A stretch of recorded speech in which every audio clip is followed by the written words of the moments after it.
Bismillahirrahmanirrahim. Assalamualaikum warahmatullahi wabarakatuh. Waalaikumsalam warahmatullahi wabarakatuh. Alhamdulillah, wassalatu wassalamu ala rasulillah. Asyhadu an la ilaha illallah wahdahu la syarikalah, wa asyhadu anna Muhammadan abduhu wa rasuluh, la nabiyya ba'dah. Allahumma shalli wa sallim wa barik ala sayyidina Muhammad wa ala alihi wa ashabihi ajmain. Amma ba'du. Alhamdulillah, sore hari ini kita bisa bertemu kembali. Gimana kabarnya teman-teman semua? Alhamdulillah. Alhamdulillah. Sore ini kita bertemu lagi dalam diskusi dan bincang-bincang sambil menunggu datangnya waktu berbuka. Kita kembali lagi di Mode Tobat. Pintu tobat terbuka, tapi jangan lewat jendela. Jadi alhamdulillah kita di puasa hari ke berapa ini? Tergantung ormas kan. Iya dong. Oh enggak ada. Tergantung Saya 7 kalau nggak salah. 7 kan Rabu. Ini Rabu ke Rabu kan. bisa 4 kayaknya. Enggak. Sudah mau lebaran aja. Yang penting bukan hari pertama. Iya. Dengan hari pertama. Ya, alhamdulillah ya. Tidak terasa kita sudah melewati hampir 10 hari pertama di bulan Ramadan. Nah, semoga Allah tetap jaga niat kita tetap luruskan hati kita ya. Amin amin amin. Ya, sekali lagi kita sore ini berada di Mode Tobat. Pintu tobat terbuka, tapi jangan lewat jendela. Oke. Mantap. Gimana nih? Ada pertanyaan-pertanyaan nggak nih di sore hari ini? Wah, banyak sepertinya. Wah, jangan banyak-banyak nanti. Jangan Salat maghrib. Ya, belum buka ini. ya nggak sempet nanti. Ini ada teman saya ini teman band kayaknya ini nanya. Open. Teman band, jadi kan bermusik gitu. Tapi Ya. insya Allah musik nggak haram kan. Nah itu, Ustaz ini kan tanya, Pak Us, malaikat Israfil itu kalau niup trompet, ya kan, trompet sakakala itu nadanya dimulai dari kunci apa? Apakah C atau D atau A gitu? Ini kunci trompet kan, Oh, mungkin gitu. buat ngiringi sukses tuh. Nah. Jadi yang pertama tadi apa? Israfil apa Israel? Ini Israfil ya Israfil. Israfil. Oh iya. Ya. Jadi yang benar itu namanya apa? Malaikat Israfil. Iya. Israfil sang peniup sangkakala. Jadi jumlah malaikat itu tidak ada yang mengetahui kecuali Allah Subhanahu wa taala ya. Ya, betul. Tapi sebagai umat muslim kita memiliki kewajiban untuk mengetahui dan mempelajari sifat-sifat malaikat. Di antara malaikat-malaikat yang wajib untuk diketahui itu ada 10. Mulai dari Jibril, kemudian malaikat Mikail dan seterusnya. Nah, termasuk di antaranya itu adalah malaikat Israfil ini. Beliau adalah malaikat sang peniup sangkakala. Ya. Itu yang pertama. Yang kedua, nah ini dimulai dari kunci apa? Wah, ini kita ini kayaknya nggak lagi mainin alat musik ini kayaknya. Ya.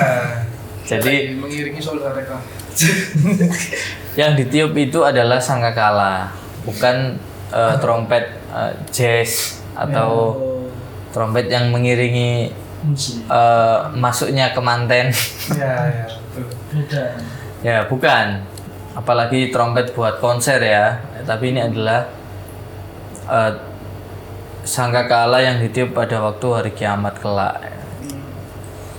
Dan di beberapa riwayat hadis itu disebutkan oleh Nabi Shallallahu Alaihi Wasallam ya. Dalam satu riwayat itu disebutkan bahwa bentuk trompet sangkakala itu terbuat dari tanduk. Ya, mirip tanduk. Nah, itu mirip tanduk, mohon maaf ya, bukan terbuat dari tanduk, mirip tanduk bentuknya. Oh, Tapi terbuatnya itu adalah dari cahaya, minan nur. Nah kemudian beliau melanjutkan Demi zat yang jiwaku berada di tangannya, sesungguhnya gemuruh suara yang terbesar di dalamnya seperti gemuruh suara di antara langit dan bumi gitu. Nah, jadi gemuruhnya sangat dahsyat. Kemudian terbuat dari cahaya, bentuknya mirip tanduk. Besarnya apa? Besarnya sebesar langit dan bumi. Beliau menggambarkannya seperti itu, saking besarnya. Dan di dalam riwayat yang lain beliau menyebutkan bahwa ketika sangkakala ditiup itu maka akan menimbulkan angin yang sangat kencang. Ditiup bersamaan dengan angin yang bertiup kencang, maka setiap ada angin kencang Nabi SAW selalu merasa takut dan tidak tenang. Dalam riwayat Imam At-Tirmidzi beliau menyebutkan bahwa yang artinya begini, bagaimana aku merasa tenang padahal pengusung sangkakala atau malaikat Israfil itu tengah menempelkan sangkakala itu di mulutnya dan menundukkan keningnya, memusatkan pandangannya ke arah ars, memasang kedua telinganya untuk mendengar kapan ia diperintahkan oleh Allah SWT untuk meniup sangkakala tersebut. Ya, jadi luar biasa ya. Sebuah pertanyaan yang sangat bagus dan menuntun kita sampai kepada penjelasan bahwa trompet sangkakala itu bentuknya, terus terbuat dari apa, besarnya seperti apa, sebagaimana yang tadi dijelaskan. Gitu. Gimana Mas? Bisa disampaikan ke temannya nggak itu tadi? Ini dia apa kepikiran gitu? Apakah kayak itu Santika gitu kan? Gitu.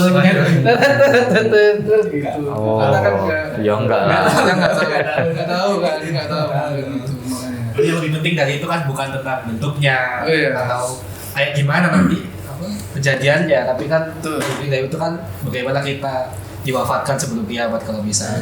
Dengan iman walaupun setitik kuku. Itu kalau yang seperti saya pernah dengar, Pak Us. Iya, betul. Memang seburuk-buruk manusia adalah yang mendapati dirinya hidup di tengah terjadinya kiamat. Nauzubillah min dzalik.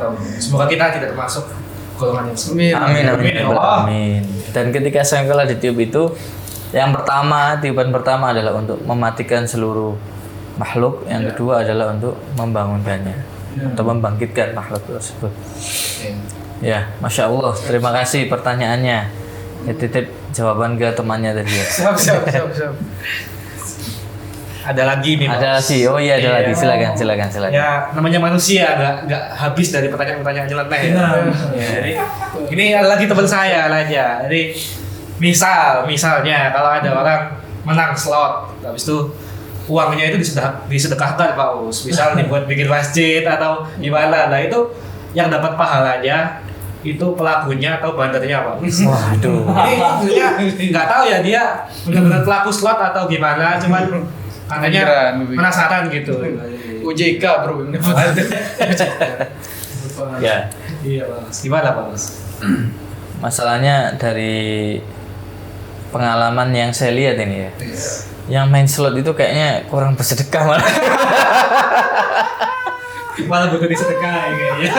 Wah, itu real itu. Welek slot. Ya, semoga kita dijauhkan dari kegiatan slot dan judi. Jadi yang pertama, hukum dari judi itu apa? Itu dulu. Nah, yang pertama, judi itu adalah salah satu kegiatan dari yang haram. Ya. Atau mungkin kalau kita sering dengar ya bahwa khamr dan judi itu adalah permainannya setan. Kalau kita ikut main terus setan main apa? Katanya begitu. Ya, jadi judi itu adalah hal yang haram. Namanya adalah khamr wal maisir, yaitu sesuatu yang memabukkan dan juga maisir, sesuatu yang judi. Nah, judi itu hukumnya haram. Ini yang pertama harus kita pahami. Yang kedua, halal sifatnya harta itu juga tergantung dari kita mendapatkannya. Nah, apabila kita mendapatkannya itu dari judi, mohon maaf, atau uangnya itu didapat dari yang haram kan begitu, maka itu bukan jadi pahala, tapi justru harus ditinggalkan itu, mendapatkan uang dari judi tersebut. Ya, sedekah dari harta yang haram tidak membuat kemudian serta merta hartanya itu jadi halal ya, gitu ya. Jadi misalnya ada orang nih dapat dari korupsi begitu, lalu kemudian dibangunkan masjid ya, bukan serta merta kemudian hasil korupsinya itu jadi suci semua, bukan. Ya, maka sesuatu yang haram nggak bikin haramnya berubah menjadi halal. Ya, kalau bandarnya dapat pahala sih saya kira enggak ya, apalagi yang main. Jadi ini bukan rebutan pahala ini ya, tapi harusnya mereka berdua rebutan taubat. Tetap di mode taubat. Mode taubat. Pintu taubat terbuka, tapi jangan lewat jendela. Oke. Ya, mantap lah. Ya, tapi kalau kita bahas masalah judi atau slot itu kan tentang taruhan ya. Cuman ada satu judi yang mungkin barangkali dapat pahala, itu mempertaruhkan nyawa untuk agama kita. Masya Allah. Luar biasa. Itu aja disamain ke temannya itu. Itu aja disamain ke temannya itu ya. Judi yang halal yaitu mempertaruhkan nyawa kita di jalan Allah Subhanahu wa taala. Ya luar biasa. Mungkin ada pertanyaan lain. Ustaz. Ya, silakan Mas. Kalau puasa ini kan banyak banget bau-bau kulit dari orang-orang itu yang nggak sedap. Nah, boleh nggak? Katanya kan kalau bau mulut itu harum di surga.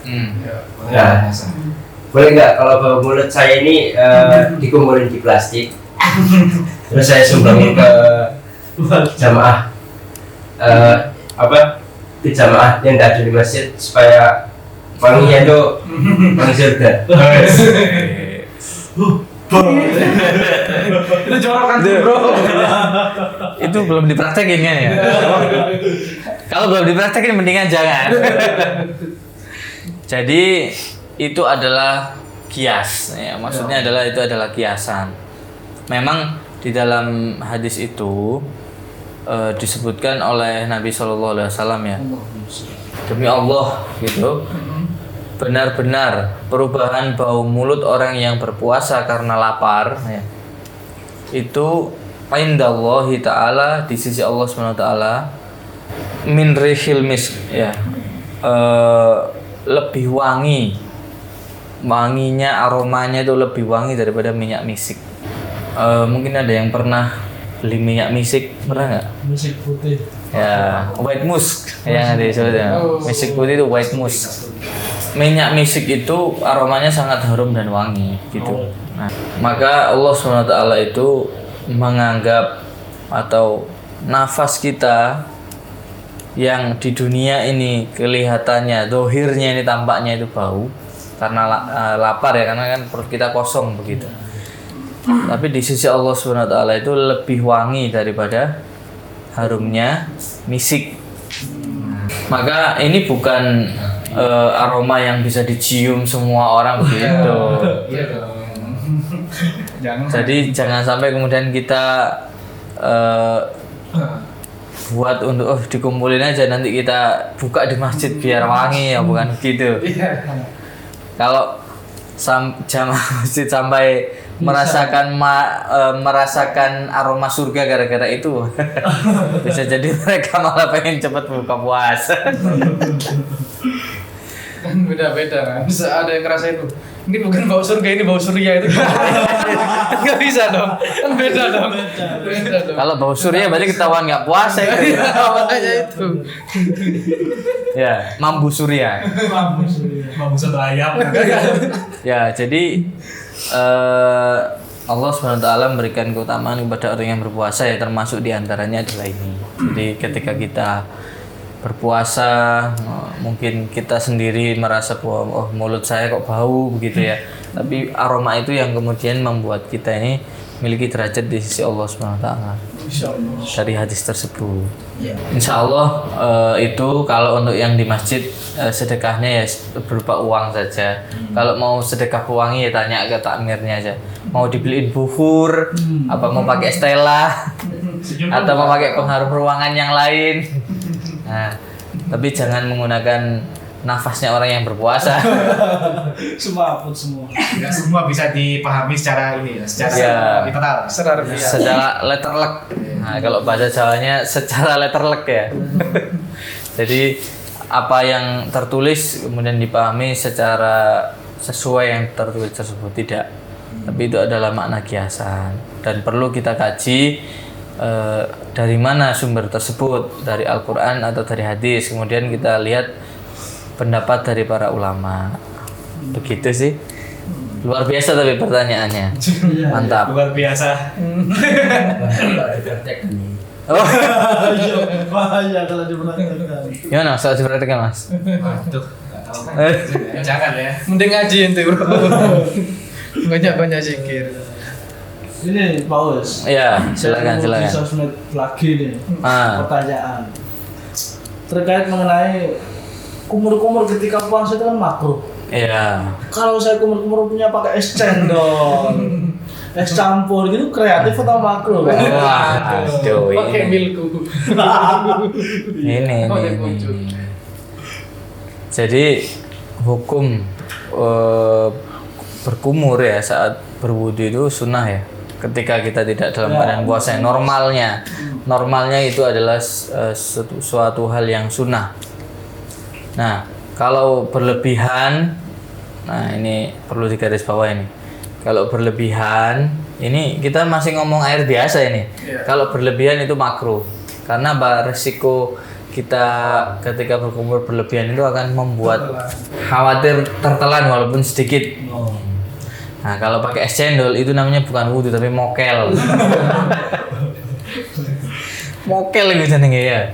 Jadi aduh selain es cendol apa lagi? Ya mungkin pakai es dawet begitu ya.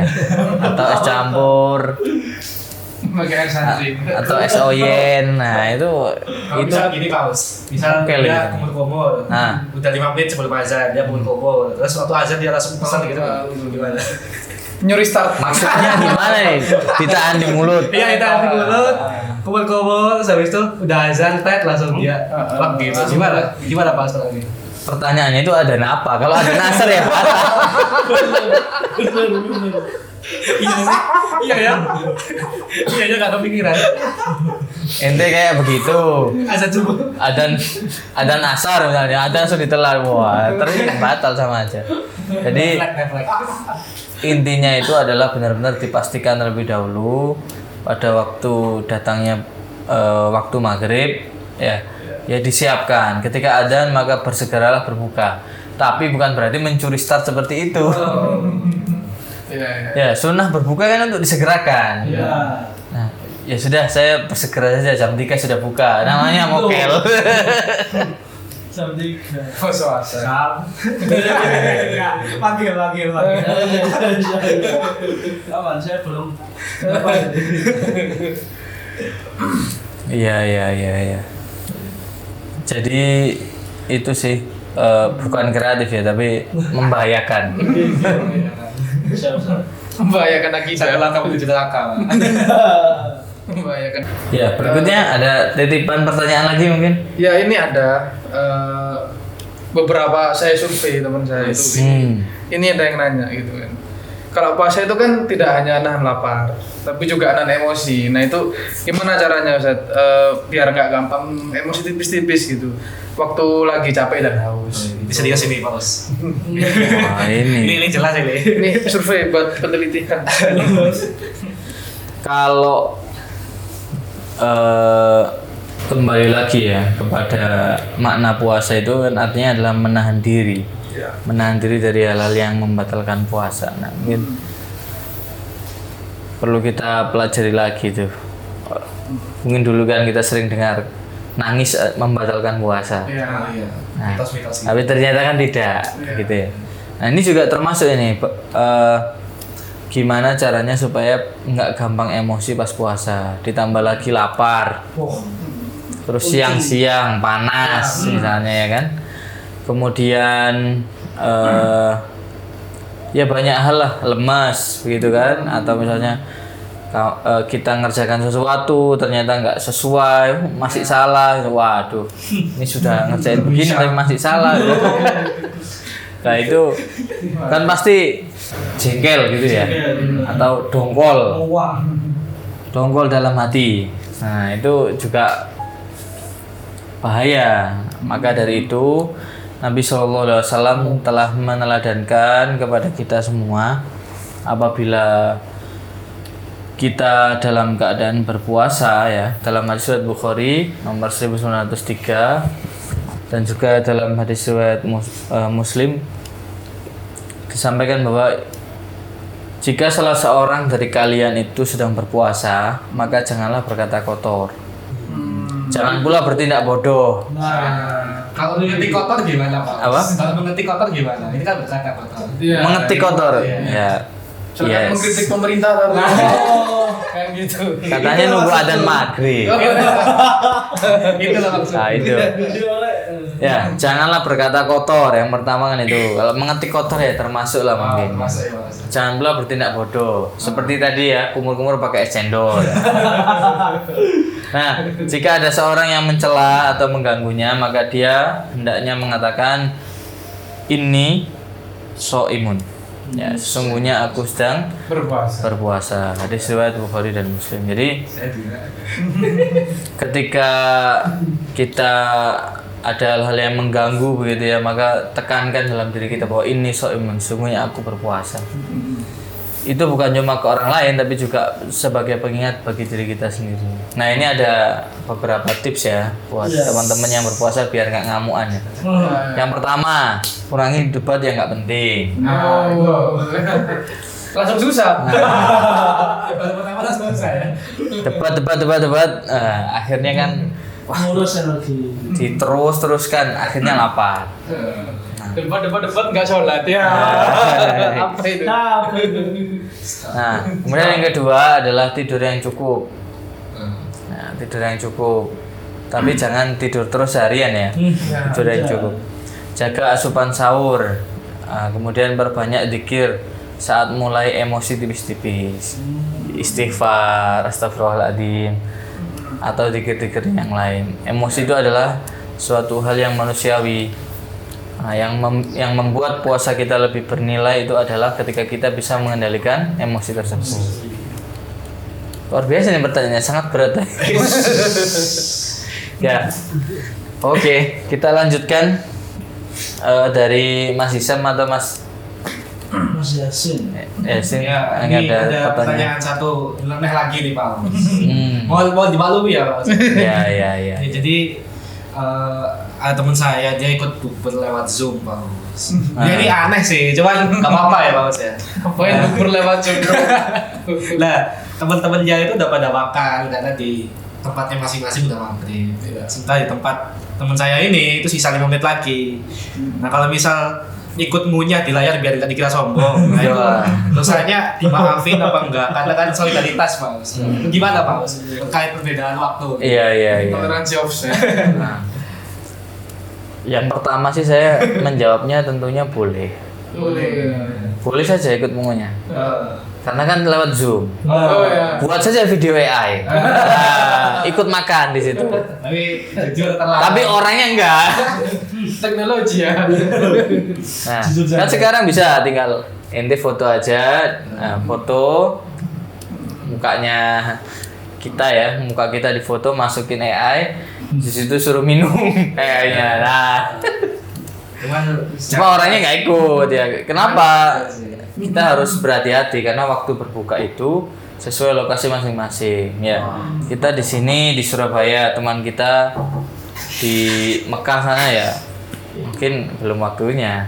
Atau contoh yang dekat, teman kita di Jakarta, sini sudah ada, Jakarta belum. Nah, maka itu kalau misalnya teman saya di Tukah, saya di Minang coba kira. Sama-sama Kalau itu sih kayaknya nggak usah pura-pura ngunyah. karena waktunya sama. Ya, jadi sekali lagi waktu berbuka itu masing-masing ya. Jadi solidaritas itu baik, tapi jangan sampai melanggar aturan berpuasa. Akhirnya apa? Bisa batal gitu. Gak perlu pura-pura ngenyagilaya. Kalau mau ya itu pakai AI aja. Yang penting kita ikut hadir ketika kita ngobrol ya di antara hal-hal yang menjadi ini kita saat buka puasa itu adalah bagaimana kita menghadirkan kehangatan bersama teman-teman kita itu. Bukan cuma sekedar kumpul dan main HP. Nah, jujur buat pakai Zoom janggal sih Pak. Masa takjilnya di-download kan? Ya bisa jadi itu. Mungkin hanya di share screen. Silakan dibayarkan. Paus. Ya. Saya tuh kalau pas balik kampus kan biasanya lewat warung gitu kan. Nah, tapi kadang-kadang itu ada motor-motor yang parkir di warung kan. Wow, Saya curiga gitu. Apalagi juga ditutupin. Tapi kalau lihat di kan biasanya tutupnya nggak full sampai bawah. Di bawah kelihatan kaki-kaki. warung setan. Nah itu Zat. Nah itu hukum siang-siang mampir ke warung. Itu gimana? Ini sebenarnya kita bisa jawab ya sih. Iya. Dia ngapain? Kalau di sana dia mau bubarin. Mau sweeping ente. Jadinya mau sweeping. Sweeping orang nggak puasa ya. Ya. Hukum siang mampir ke warkop lah ini memang semua itu kan innamal a'malu binniyat ya tergantung niatnya. Tapi Kalau misalnya ke situ mau beli gula, tapi ngapain beli gula di warkop? Sekalian nyeduh. Nah, atau ya mampir mungkin numpang wifi atau gimana itu masih boleh-boleh saja lah. Tapi menurut saya lebih baik dihindari lah karena kan ya nggak jelas juga kita di situ ngapain ya, orang yang lain pada makan kan begitu. Nah tapi kalau kita di warung jelas-jelas ya pesen es terus minum es teh jumbo dan seterusnya, wah ini sengaja Pak Us. wah Bisa hari pertama kan dia masih belum dapat vibe puasa Pak Us. Dia udah sahur terus dia tidur sampai siang. Lah siang bangun dia tuh melakukan ini apa sih jenenge rutinitas. Warkop kok masih rame orang-orang gitu. Ya bingung kayaknya ikut Pak Us. Barangkali begitu kan. Ini udah hari ke-6. Ini tes. mau dicoba mungkin ya jadi membahayakan lah hampir siang-siang ke warkop itu. Tapi sekali lagi innamal a'malu binniyat tergantung niat. Kalau mampir dititipin diminta beliin sesuatu sama orang tua atau siapa ya silahkan saja. Tapi kalau di situ pesen minum es teh kemudian kopi dan seterusnya itu sangat bahaya, rawan terjadinya pembatalan puasa, rawan terjadinya peristiwa mokel. Nah dan itu sebuah hal yang tidak bisa dimaklumi ya karena Nabi itu dalam hadisnya dalam satu riwayat beliau menyebutkan bahwa apabila seorang yang muslim kemudian dia tidak memiliki udzur, kemudian dia membatalkan puasa di siang hari, maka sesungguhnya dia tidak bisa menggantikan sehari tersebut walau dia puasa sebulan. Gitu. Jadi artinya bab mokel ini sangat-sangat sangat vital dan Nabi SAW mengancam dengan ancaman yang keras. Ya, insya Allah cukup lah itu ya. Warkop tadi. Pertanyaan tahunan ini San. Iya. Ya. Mungkin ada lagi yang lain? Ada Pak Us. Insya Allah ini pertanyaan dari saya sendiri. Kalau kita lagi struggle sama iman, Ya. misalnya lagi jauh dari Allah nih, apa Ramadan bisa jadi titik balik kalau kita mulai dari nol banget kayak di pom bensin, mulai dari nol ya. Iya. Ya sangat bisa. Jadi Ramadan itu disebut sebagai syahrut tarbiyah, ya kan? Bulan untuk kita mendidik diri, melatih jiwa. Nah, maka Ramadan ini adalah satu momen yang pas, di mana di episode yang lalu kita sempat menyinggung ya bahwa ditutupnya pintu neraka, dikuncinya atau dibelenggunya setan-setan, dibukanya pintu surga, maka banyak orang yang kemudian mudah untuk beramal di bulan Ramadan. Maka ketika antum jauh dari Allah, apakah Ramadan ini bisa menjadi titik balik? Ya sangat bisa. Dan ini sangat relevan buat yang paling jauh. Maksudnya apabila kita merasa diri kita ini kok nggak pernah ya saya sejauh ini dari Allah, nah, maka Allah tidak menunggu kita sempurna dulu, tapi segeralah mulai mendekat kepada Allah SWT. Mulai dari nol itu bukan suatu masalah, yang penting kita mau untuk berubah. Ramadan bukan bulan untuk orang-orang yang suci, tapi untuk orang-orang yang mau kembali kepada Allah SWT. Selama masih ada napas atau selama masih hayat di kandung badan ya, selalu ada pintu taubat dan pintunya nggak pernah dikunci dari dalam. Pintunya juga nggak pernah tertutup. Jadi ketika kita jauh dari Allah, maka jadikan Ramadan ini momen yang tepat menurut saya untuk kembali kepada Allah Subhanahu Wa Taala. Begitu Syam. Gus Baha juga pernah ngendikan dan Pak Us kalau kita itu sebagai manusia itu ibadah itu harus dipaksa, karena kalau tidak dipaksa kita tuh nggak akan ibadah sepanjang hidup kita. Betul. Gitu. Betul. Sepakat. Jadi yang awalnya terpaksa maka akan menjadi terbiasa.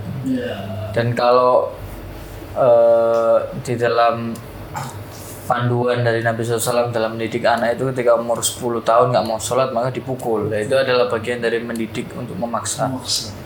Karena mungkin sekarang nggak tahu tujuannya apa, tapi ketika dia minimal pernah melaksanakan sholat, pernah menghadap Allah, maka diiringi dengan bertumbuhnya usia dan belajar, maka di situ akan membuat kita ini menjadi paham dan akhirnya timbul kesadaran kita untuk melaksanakan suatu amalan tersebut. Gitu, cukup ya? Cukup ya, insya Allah. Terima kasih semuanya atas waktu kita pada sore hari ini. Semoga Allah SWT lancarkan ibadah kita, berikan kemudahan kita hingga berakhirnya Ramadan, sehingga kita mendapatkan derajat orang-orang yang bertakwa. Terakhir sebelum ditutup, kita slogan dulu. Ya,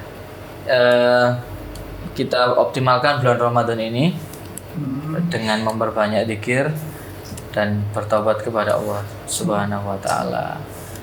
Mau bertobat? Pintu taubat terbuka, tapi bukanlah jendela. Oke, terima kasih. Wassalamualaikum warahmatullahi wabarakatuh. Waalaikumsalam warahmatullahi wabarakatuh.